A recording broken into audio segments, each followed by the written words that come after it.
السلام علیکم دوستو، آج میں آپ کو ایک ایسی ماں کا واقعہ بیان کرنے جا رہا ہوں جن کا یقین اللہ پر قیامت تک یاد رکھا جائے گا۔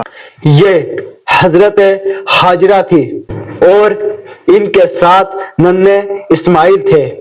اللہ کے حکم سے ابراہیم انہیں مکہ کے سنسان وادی چھوڑ کر واپس جانے لگے۔ وہاں نہ پانی تھا، نہ کھانا تھا، نہ کوئی انسان۔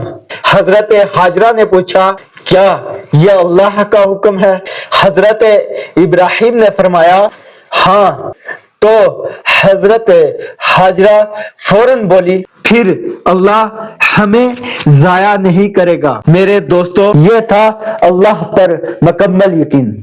پھر جب ننھے اسماعیل کو پیاس لگی تو حضرت ہاجرہ صفا اور مروہ کے درمیان دوڑتی رہی اور اللہ تعالیٰ نے ایک معجزہ دکھایا۔ جہاں ننھے حضرت اسماعیل اپنیاں ایڑیاں مار رہے تھے، وہیں سے آب زم جاری ہو گیا۔ سبحان اللہ! یہ واقعہ ہمیں سکھاتا ہے کہ جو اللہ پر بھروسہ رکھتا ہے، اللہ اسے کبھی تنہا نہیں چھوڑتا۔